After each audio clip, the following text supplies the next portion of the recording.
वंदो चक्रधरा कृपा गुणवरा सर्वेश्वरा चित्परा कारुण्यामृतनागराधिकरा विघ्नाधिदोषाहरा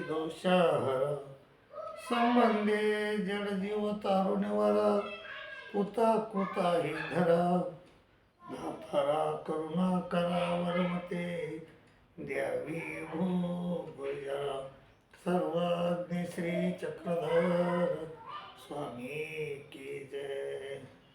माय बाबा, सर्वज्ञ श्री चक्रधर स्वामी महाराजांना 4 नित्य पदार्थ सांगितले: जीव, देवता, प्रपंच आणि परमेश्वर. यापैकी 3 पदार्थ चेतन आहेत. जीव, देवता, परमेश्वर हे चेतन आहेत आणि प्रपंच हा जड आहे. दोन्ही चारही पदार्थ अनादीचे आहेत. परमेश्वर सर्व शक्तिमान जरी असला तरी या 3 पदार्थाला म्हणजे जीवाला, देवतेला, प्रपंचाला नष्ट नाही करू शकत ते. आणि पुन्हा दुसरी गोष्ट म्हणजे परमेश्वर देखील जाणत नाही की जीव केव्हा जन्माला, म्हणजे जीव केव्हा जन्माला, देवता केव्हा जन्माला. त्याचा म्हणजे सांगायचं म्हणजे जीव, देवता, प्रपंचाच्या आधी परमेश्वर जाणत नाहीत. जीवाची, देवतेची, प्रपंचाची आधी परमेश्वर जाणत नाहीत. ते अनादीचे आहेत आणि परमेश्वर त्यांना नष्टही करू शकत नाही. परंतु परमेश्वराचे ते तिन्ही जीव, देवता आणि प्रपंच हे अधीन आहेत परमेश्वराचे. आणि मग परमेश्वरानं च्या अधीन हे तिन्ही असल्यामुळं जीवाला त्यांनी तमात ठेवलं मायेच्या स्वरूपामध्ये, मायेच्या स्वाधीन करून टाकलं जीवाला. देवतेला आपापल्या स्वरूपात ठेवलं. 9 स्वरूप आहेत त्याचे: कर्मभूमी, अष्टदेवनी, अंतराळ, स्वर्ग, सत्यकाय, शोभन, शिराब्दी, अष्टभैरव, ईश्वर आणि चैतन्य. तर प्रत्येक देवता आपापल्या स्वरूपी आहे ठेवली त्यांनी. आणि प्रपंचाला भैरव स्वरूपी ठेवलं आणि आपण मात्र चैतन्याच्या पलीकडे राहिले. तर असे 4 पदार्थ आहेत. तर त्यापैकी एक जीव आहे. तर जीव कसा आहे? नित्य आहे. केवळ नित्य, केवळ, अनादि, नित्य, केवळ, अनादि, तर केवळ असं जीवाची व्याख्या.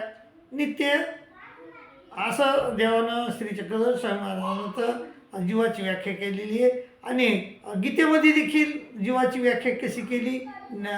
नित्य सर्वगत असतानु अचलोयम सनातन अच्छदो यमदाहेओ यम क्लेदेव स्वशेयोचे नित्य सर्वगत असतानु अचलोयम सनातन अशी व्याख्या गीतेमध्ये जीवाची केलेली आहे. तर ह्या जीवस्वरूप ज्यावेळेस त्याचा कधी जन्म झाला असेल ते माहीत नाही, अनादी येतो.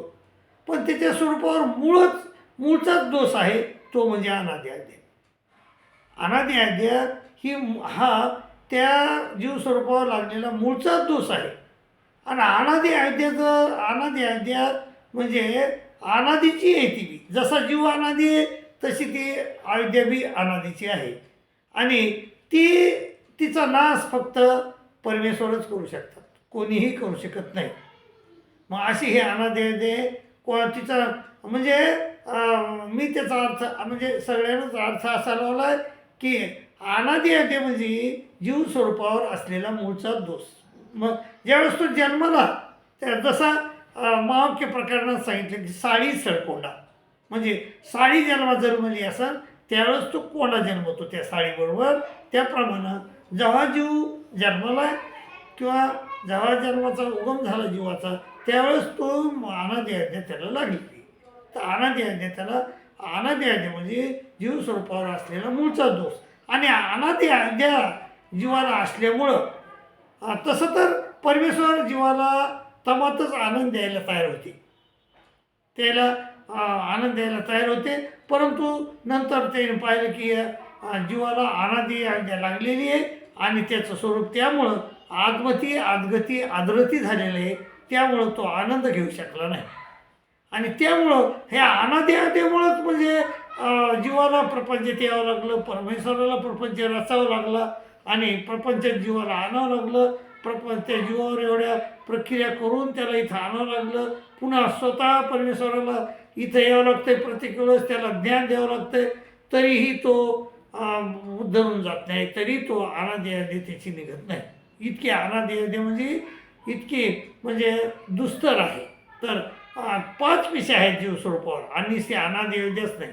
तर जीवस्वरूपावर असलेल्या 5 पिशी कोणत्या? तर अनाद्या, अज्ञान, अन्यथा ज्ञान, आद्यमळ आणि जीवत्व. अनाद्य म्हणजे जीवस्वरूपावर असलेला मूळचा दोष. अज्ञान म्हणजे ज्ञान नसणे. अन्यथा ज्ञान म्हणजे जीवाचे म्हणजे खोटे ज्ञान. अन्यथा ज्ञान म्हणजे खोटे ज्ञान. जसे सापाला दोरी समजणे आणि दोरीला साप समजणे.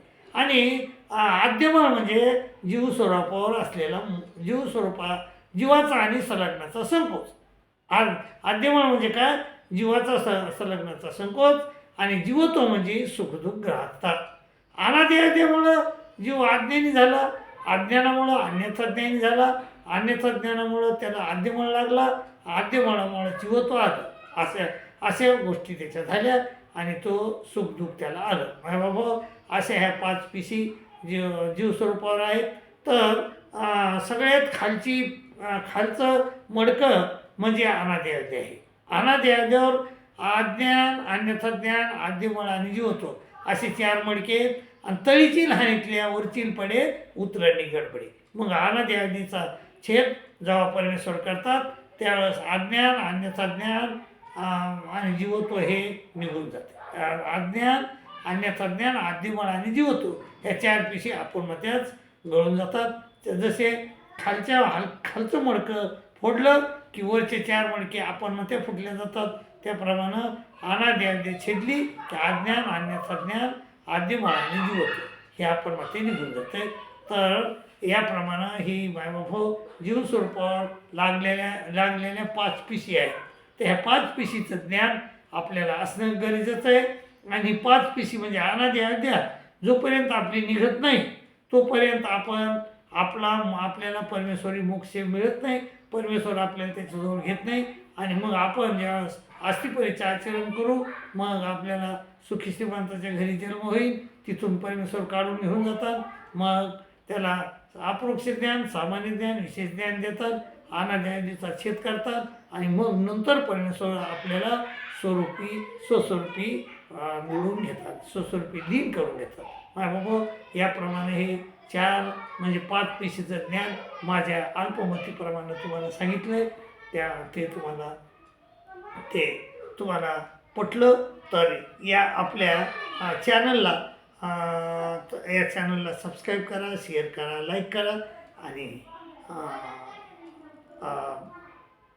सुखी राहा, आनंदी राहा अशी विनंती तुम्हाला करतो आणि तुमची रजा घेतो. दंडोत प्रणाम.